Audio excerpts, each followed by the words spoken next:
Thanks for joining the Missing Half podcast. I'm Bill Woods, your host, where we're discovering what's missing in B2B and manufacturing marketing. We're here today live from the Ascenso Tires warehouse in Stowe, Ohio. As you can see, we're surrounded by a lot of tires, both large and small.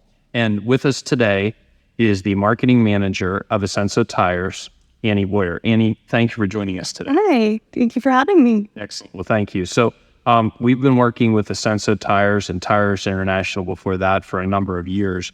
And I wanted to start by just getting a little bit into your background. So you're newer here to a company that's been around a long, long time. But in the 2 years you've been here, you've been baptized by fire in this transition and growth. So maybe if you would talk a little bit about your educational background and maybe where you came from, because I think that also ties into why maybe we could talk about the heritage you have in the tire industry, and just start there and we'll just learn more about you. Sure, yeah. I went to school at Bowling Green State University. Actually started out as a marketing major, switched to public relations, and then finished with a communications degree. So I took a lot of classes. It just worked out that way. I was able to study abroad in France for my last semester. So that's an amazing experience to discover really who you are as your final release before the real world. Yeah, my daughter is advocating at least a year abroad to study art. And so I'm sure that'll cost me a lot. But anyway, that's great. And I think that is an experience. Those are the type of experiences that really can shape you internationally. And then you're now working with an international company. So that's kind of a neat transition. Yeah, I learned early on the communication styles. I was told I have a very American accent and I need to slow down a little bit. So yeah, it was a great experience. And now working with an Indian company has really benefited it. I'm kind of learning the cultural shifts and the communication styles. So yeah, it was great. Excellent. Okay. So your background before the college experience, maybe there was some foreshadowing as to how we arrived in the auto and tire industry. Maybe talk a little bit about that heritage your family has in the tire business. Yeah, my dad just retired from Bridgestone. He was there the last half of his career. He was in IT. He actually graduated with an accounting degree, but found a passion in technology and infrastructure. So he was there for a really long time, and it might have been the Bridgestone Invitational Golf Club seating that got me here, but it was a great industry to be in. And he just, when I applied for this job, he was like, it's benefited me very well, and it's a growing industry, and it's never gonna go away anytime soon. So tires are needed on every facet. So it was a good encouragement from him. Yeah, ever since the invention of fire and the wheel, there's been certain industries that have stood the test of time, and certainly wheels and tires are a big part of what keeps this economy going and keeps things moving. And whether it's an agricultural tire keeping the backbone of our country moving with food production, or if it's the construction tires and some of the other things you guys have that keep building and road construction and just commerce moving. Yeah, I don't think you have to worry that the tire business is going away anytime soon. So, well, that's interesting. So one of the things, we had the interesting position of, at the time, Tires International came to us. Mike came to me and said, hey, Bill, we need some help recruiting in-house marketing talent because we're just growing so fast. We need support. He didn't have the capacity or the resources to do it anymore because of his moving up in the company and extra responsibilities. So we actually helped recruit and hire you, which is kind of a neat story to see it all come full circle. And now you're sitting on our podcast. So that's neat. We have, I guess, a vested interest in your career. But as you came in, and this I think is an interesting topic we could kind of discuss. You came in as a marketing manager, and that didn't replace our services as an agency. It really was more about a teamwork and support and working together. So how have you seen your role with the company and then working with us to really drive campaigns, content, social media, video, all of those things? What have you seen over the past 2 years? Yeah, so I actually come from my past career. I was the only person in marketing department in nonprofits.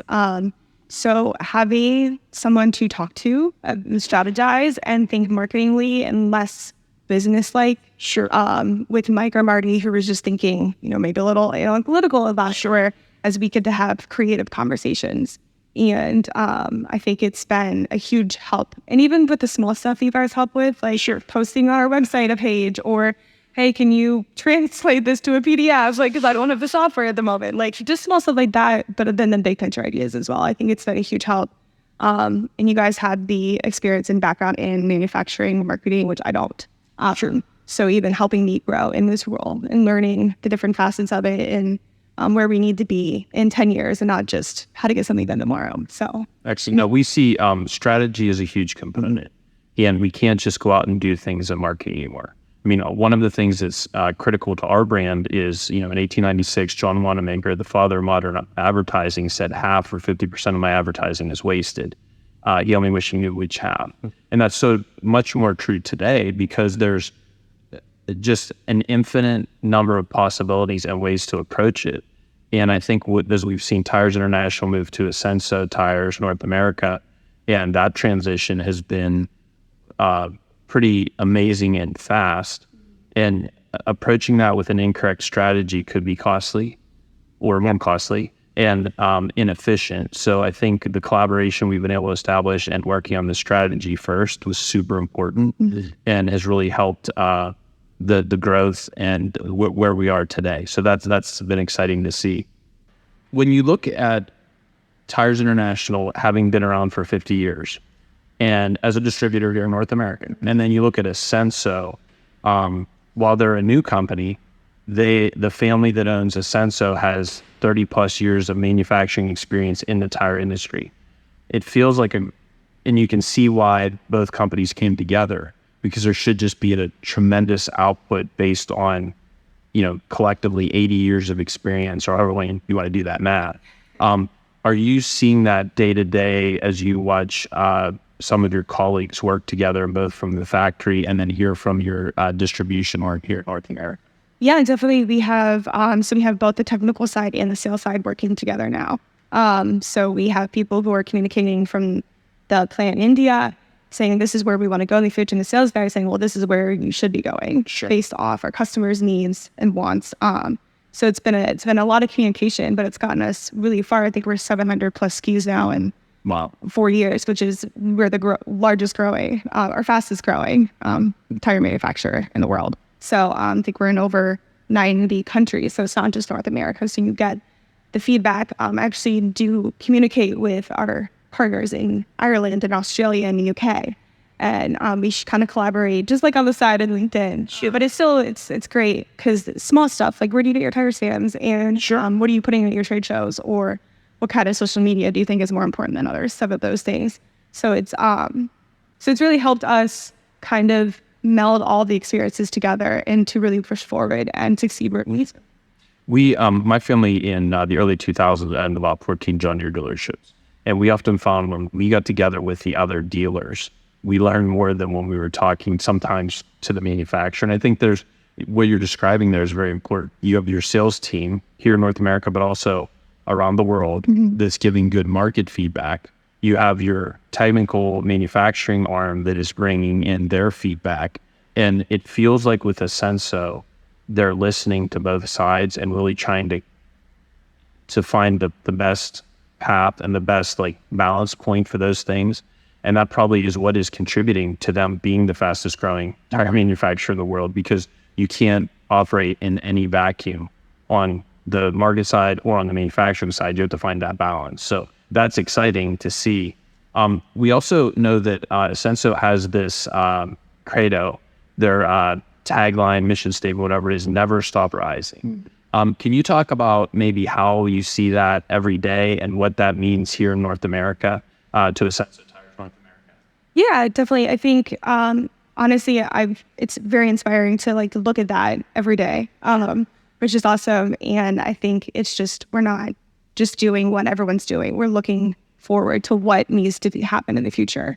Whether that's bias to radial or the VF technology that we've been implementing, that's seen a lot of traction in the steel belting and all that stuff. When we look at, so I have a personal interest in agriculture. I own my family and I own a organic dairy farm. So like we actually have full disclosure. We have some Ascenso tires on our tractors. Yes, we paid for them. So this is not a paid promo or whatever. But we have enjoyed those tires. But one of the things, the point of this is agriculture around the world is very similar. And while there are cultural variances based on geography, climate, etc., people are just trying to grow food to feed their customers. So specifically in the agricultural segment, I can see how you're finding parallels in Ireland. I saw there was a recent a big event in Poland, the UK, Australia, certainly India, because that's where they're from, the factory. So that's exciting to see. And I think I've been lurking on the social medias of these different folks. I think we're starting to see that Never Stop Rising really penetrate each distributor or dealer or distributor organization, however that's termed in those countries, really embody that. And I think that's a great credit to the leadership and to each member who's really focused on that and receiving that inspiration every day. So that's exciting to see. So one of the things we like to talk about this is the Missing Half podcast, and we're trying to discover what's missing in manufacturing and B2B marketing. So when you look at what you're doing in marketing today for Ascenso, and then maybe even compare and contrast it to your nonprofit work, what do you feel maybe a year or two ago was missing that you're now kind of fulfilling and doing? And we always like to talk about what's working and also what didn't work, because let's be honest, it's marketing. It all doesn't work, right? We have to test, we have to experiment, we fail, we optimize and pick ourselves back up and try again. So what do you feel are any like missing components that you were observing in the past that you fulfilled? And then after that, maybe we'll pivot to what do you feel is still missing that is part of the future? Yeah, I think there was not much of a marketing presence before I came, to be completely honest. It was very much just B2B marketing, being a distributor. But now we are the manufacturer, there's a little more end user involvement. And I think what has been working is almost using the end user marketing to get the B2B sales. So while our digital ads and our sponsored ads are more end user targeted, it's the B2B, the sales guys, the distributors are going to see that and see that we're putting in the money and the effort into marketing us as a company. So they see that and like, oh, that gets us in the door. So we did our market mapping with you guys. Those names and numbers are in sales guys' hands as well as in our ads. So they see the ad and they get the call from the sales guy and they're like, oh, I know who you are. So it's kind of melted with the two, which is a lot different than what we were doing before. Sure. I think also a social media presence wasn't much before. I think it's kind of a goal of ours is to do something every day. Sure. Just to have something out there to keep the presence front of mind. And then also our sales guys love to use that stuff in their sales. They share it, or they'll take that graphics and give it to their distributor and say, hey, use this on your social media and help you market our company. So those are kind of the things that have been working that maybe we're missing first. No, those are good points. So when you look at those things, so let's talk about branding. Ascenso was brand new to the market.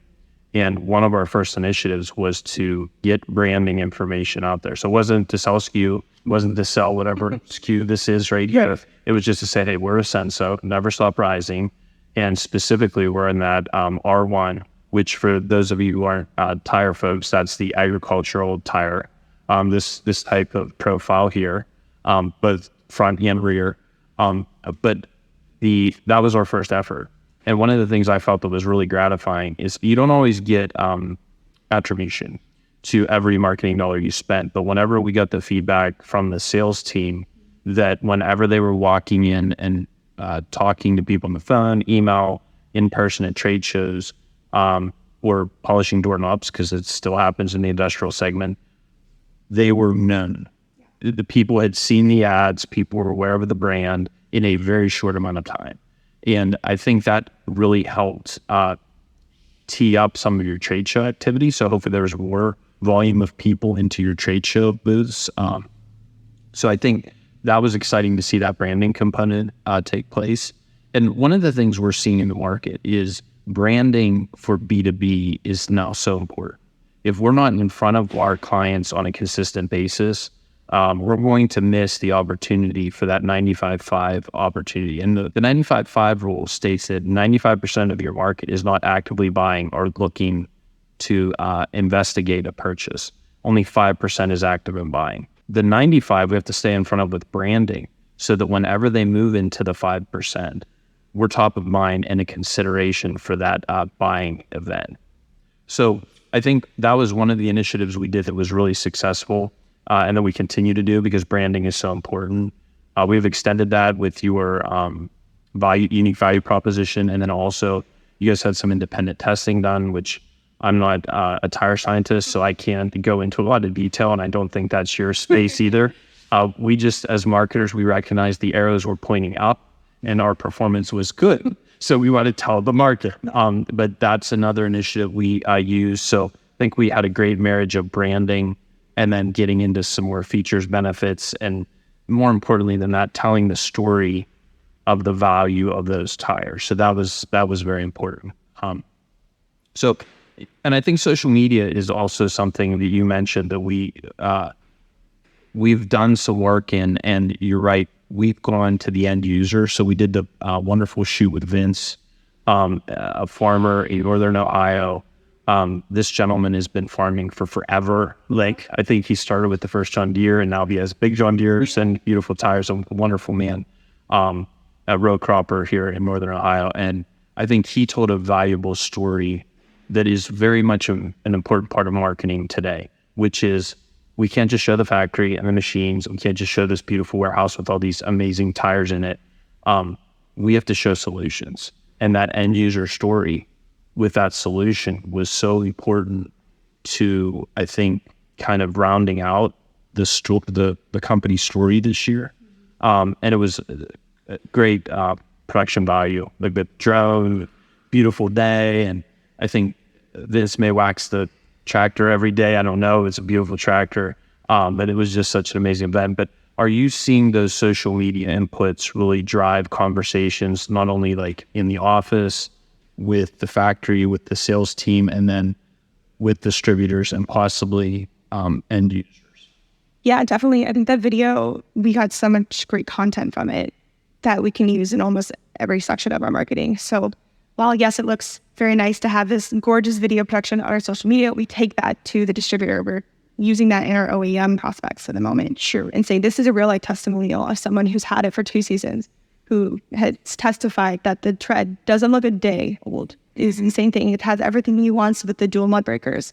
And while he's been farming, he knew his stuff better than I did. Some of the things he was saying, I was like, that's great. I don't know what it means, but it sounds great. And it's stuff I have heard our production team talk about. And sure, as I'm learning, I'm like, okay, I'm so glad I can match what our production team's goal is to what the end user is saying. I think that's so important. And those testimonials are kind of what's driving our business right now. Bringing those videos, those small snippets. And I know we talked about doing smaller, like that for a good 1.5-minute video, but pulling some small things from that and expanding that beyond our seconds in construction and forestry, I think is just what's really going to put us on top as the value, high quality tire that we are, improving it. Sure.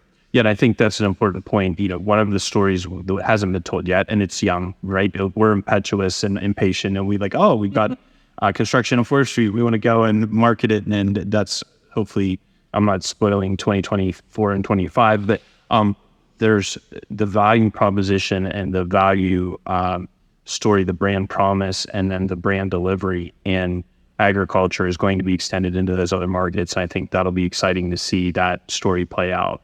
And then also see some end users really utilize those tires or tracks or whatever type of situation there is to execute their business and do it really well. So one of the things we worked on this year, and I guess something we found that was missing, was in the website, a lot of users were looking for a selector and a search functionality, not to look for the Ascenso XYZ model, etc. They know their machine and they know the tire they need. So I think one of the things we found there was an area that was missing in like the usability of the website. Maybe talk about how we came to that conclusion, like the feedback you got from the sales team. And then we know we're actively addressing that even as we speak. I think there's folks back at the office who are working on that today. But maybe talk about how you got that feedback and learn what was missing in the website user experience in finding the tire that they needed for their application. Yeah, so we definitely still have those customers, those end users, like our friend Vin still has a flip phone. Sure. And couldn't email him, had to call him, and he wants the mailers and the print catalogs. But we're moving a little more into the digital space with our dealers, and they want to make sure that they have what their customers are looking for, and really cleaning up our website to showcase our range, but also what they're looking for specifically has been a huge, and just like talking to the sales guys and having them go through the website and then me communicating that to you guys, and you guys saying, okay, this is like the perfect mix of that. Sure. Of what's going to help clean up the website, make it optimize it faster, and show that also what they want in the specific search functions. So I think it's improved a lot over the years. I'm sure we work on it constantly. I feel like it's not something that you can do and leave it alone for a couple of years. It's going to need constant updates, and there's developments happening and new products being added. And, we've developed a really great process of doing that with you guys because it's gonna take a couple people to get there. Yes. So yeah, making it user friendly, but also dealer friendly and compliant with India, what they want. So it's definitely. Yeah. So I think when we look at that website process and optimizing usability, probably one of the recognitions there was, wow, large distributor deals, like ABM type of work, where we're looking at maybe someone who has 20 and 30 branches that they're going to buy the tires by the container and then redistribute. They're probably looking more at that high level, high funnel value proposition, support, supply, on-time delivery, etc. When we're looking, though, this is a business that's sold basically 2 tires at a time, right? Because you generally replace in pairs. So when we look at that, we have to recognize that not only do we have to meet that ABM or that big corporate client and communicate to them, we also have to communicate to the final transaction is going to be done with several digits, dashes, and backslashes that, this tire rate here is a 420 /90 or 30. And I don't know what that means per se. I know there's a grid and we can look it up and we can define that, but those are, that's ultimately where the transaction occurs. So we have to be mindful of the different buyers, personas that are involved in your website and involved in all of your digital, and then making sure that we have a user experience that meets both of them, or multiple buyer personas where they're at. So that's exciting that we've kind of figured that out, and we're developing an optimization plan for it. So when we look at what's missing and what didn't work, are there any examples, and some of our clients really struggle with this, so it's fine if you don't have anything, what we tried or you tried that was not as successful as you would have liked it to have been, or that you want to change for next year? I think something that I've learned when it comes to especially social media, there's difference between paid or organic, and they're going to be completely different campaigns in a sense. Even between social media, like our LinkedIn presence is going to be different than our Facebook presence. Our LinkedIn is more B2B, whereas our Facebook is more end user. Correct. So we actually got an opportunity to work and partner with Sam Splumman from Gold Rush on Discovery Plus. Yes. So yeah, and he has really helped his influence. And we think about influencer marketing, you think of people selling stuff on TikTok, and Mr. B's, all that stuff, which I don't even know who that is, but my kids talk about him. So yeah. And you think, oh, we're a manufacturer, we can't really work in influencer marketing. But he has grown our social media following, and with one post, it's sure crazy. And it's going to be like, we've given the tires he has, we've made them a little more shinier, and like putting the white on it, so when he's on the show, you're able to see it too. Sure. So that's we wouldn't do that he's not on LinkedIn. That's not where his audience is. So it's completely different. So I think trying to have the same target market for different avenues was kind of where we learned over this year. So it didn't work to do the same thing for everything. I mean, we talk about omnichannel marketing, but anything tailored specifically, like our digital ads are going to be completely different than our organic social media because they're the same. So I think that was the missing part, is that learning those different things. No, that's great. And I think that talks about a category that we're very passionate about, which is no one in manufacturing and B2B marketing should talk about social media. Social media is too big of a word. We have to have a LinkedIn strategy. Oh, wait, that's even too big. We need a LinkedIn organic strategy. We need a LinkedIn paid strategy. We need a LinkedIn employee advocacy strategy. We need a LinkedIn, and some people don't even know about this, sales navigator strategy. And it is so important in today's B2B and manufacturing marketing space that we look at those things and really segment them by target audience, by message, by value proposition, by problem solution definition. And it's so critical that we identify the differences that occur or need to occur in our approach and execution to deliver on something like social media, which has to be broken down. So, I think that's a great insight. And I agree that Ascenso has come a long way. That was something that was missing, let's say 12 to 18 months ago. We're getting there. We're not there yet. I don't know that we'll ever get there, right? It changes every day, but we're getting there. And I think the other thing that's neat about working with you guys at Ascenso and it's exciting, is your product line is changing every day. They're constantly sending out new inventory lists of new models and sizes and SKUs that they've developed. Maybe talk about that dynamic environment of it's never the same day twice at Ascenso Tires North America. Oh, it's definitely not. Because I think we do so much across the marketing channels. It's not, because we do have those end users who need the print catalogs. So we also have to cater to the digital stuff. We have to do the trade shows, which again isn't as fancy. I guess it's not as digitally up and coming. We don't have screens everywhere. We have tires everywhere. So we're not gonna. So you need to kind of tailor to the end user who's coming just to touch and see what you have, and then they're asking you, "Oh, do you have this exact size?" And it's like, we might in 2 days. Like, who knows? So yeah, it's been a lot of growth and a lot of figuring out how to implement that growth smoothly, and not just throwing information at people. It's collecting it in a way that you can put it out in how they want to take it in, how they want to talk about it to their customers. So it's not just, hey, we have this with one new size. It's like we have 20 new sizes. Where does this fit into your customer base?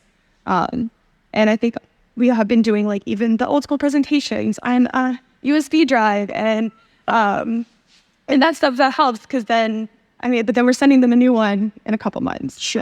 So and that works for some people more so than just putting it on our website and saying, hey, go find it. Sure. So I think the important thing you're getting at there, and we talk about this a lot with our clients in our office, is we have to recognize that the buyer's journey is not linear. The buyer's journey is messy. It involves traditional channels like paid search, paid social, seeing ads, and kind of coming in through that high funnel attraction content. But it also involves a new and emerging field called dark social, where people are watching a podcast like this and getting information and learning about 50 marketing and learning about Ascenso tires. And then they maybe take a screenshot, because I know my staff loves it when I do this on social media, take a screenshot and send it to them and say, talk to me about this. I'm sure there's no one else on the planet that does that. So there are so many ways in this messy buyer's journey that we have to be mindful of and make sure that we're meeting our buyers where they are, wherever they are in the journey. There's a statistic that 86% of the buyer's journey happens online before a client contacts you via phone, text, email, chat, however. And we have to make sure, and I think you're alluding to this, that we are meeting that buyer on that 86% of the journey, wherever they are, and filling in those gaps. And if it's an old school USB drive, I'm a good bit older than you and a bit around a lot longer. And I remember we used to print CDs and hand out the sleeves and then the USBs. And then did you get the lanyard with the USB, or did you just hand a whole bunch of things we did back in the dark ages.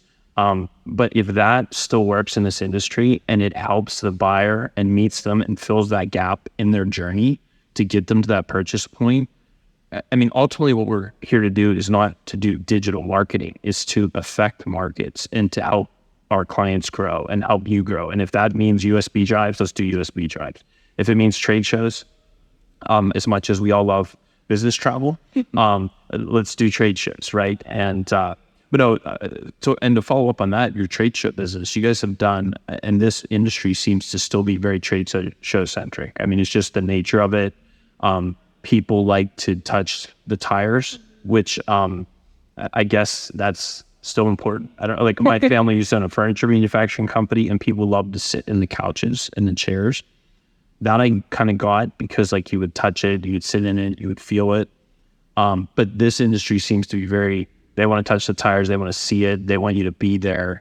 And you guys how many trade shows did you guys do last year? It was a pile.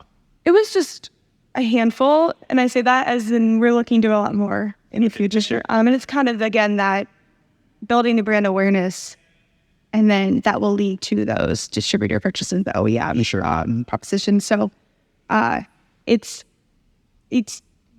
and I will say that working with you, you put that so much better than I could. And I think that's a point of kind of our relationship is that I have these ideas and you can eloquently say them and put them into action. Whereas I'm just like, this happened and I think we should do this about it. And you're like, okay, let's do a little more professional than just then. But well, that's hopefully what we bring to the table, what we really strive to do. And it's kind of like at our core is we do not want to do digital art. We want to be part of the journey at the inception with the strategy and making sure we have the right goals and objectives set forth. And it's trickier than ever, right? Because we're seeing a lot of generational shifting. So there's more millennials in the workforce than ever. And the way they buy, even in the professional B2B space, is wildly different than certainly the baby boomers. I think I'm Gen X. I can't remember. All of those different generations. So I think it's very important that we have the right strategy. And that's what I do all day is talk to clients and develop strategy. So that's hopefully why I can put those things together. But getting the information from you guys is what's so important to understand the business. And I feel like in the last 2 years, you've come up to speed really, really quickly. Even though you have that heritage of tires, your dad was at Bridgestone in IT. So it wasn't like you were touching the tires, but you were aware of the industry. But I feel like in the last 2 years, you've really come up to speed quickly in understanding the market, which is so critical. Because for us to have a successful client relationship, we need a point person at the factory or representing the factory or the distributor who can help extract information, who can help be that bridge for us. And when we find that team between our team and your team, and when we can really work together, that's where we get outsized results. And we found that with Ascenso. We've enjoyed the relationship, certainly. And I know Mike isn't here today, but I'm going to shake his hand again. So I always like to see Mike whenever I'm in town. But this is my second visit to this warehouse. The last time there were flat tires moving everywhere, which is great. But right now is a downtime, so we don't have all of the forklifts running and all the tires moving. But Annie, the other things we look at is as we look towards the future, and as you think about B2B and manufacturing marketing, is there anything you see as being like critical in the next phase for Ascenso to develop? Some of the things that come to mind are the social media, the organic content we've talked about, those or anything else you can think of that would be super valuable or part of your strategy. I think we're looking a lot closer at sales enablement stuff that we're doing. We have the initial promotional items, stuff you give at trade shows, pens, Post-its. Sure. We've actually been becoming known for our hats. If you make me look at all this, I'll give you one. But nice. I'm looking at our producer, Noah. You're going to get a hat. All right. I got a thumbs up. Noah, great. And we're really looking into doing things well, and not just to do them. And that comes with the sales enablement stuff. We're not just putting out flyers that have some info. It's the correct flyer. It's creating a flyer for a distributor. It's that kind of stuff that's going to, again, get us in the door, keep us front of mind. But then it also complements everything else we're doing. It's not just those flyers that are going to match our ads a little bit. Sure. Our trade show stuff is going to get into the right hands. And end users are, I'm trying to do a little sponsorship action in there. I think that's a huge deal, especially these big shows. because you got the right people there who are interested in this stuff, and like the hats, they're nice hats, so it's like not just like wear it around, or like the shirts or the polos we're trying to invest in, that are going to the dealers to get them to wear it, to get stuff to go in their stores, like posters and tire stands, and just a tire out there so people can see it. So that end user asks, "Oh, what's that? I've never heard of that before." Sure. Something we've implemented this year is the Farm Service Truck Technician Recognition Program. So it was from one of our product managers, and he sees that the truck technicians, the guys who go out and replace the farm tire in the dead of winter in the freezing rain, they are some of our biggest advocates because they work with them so often.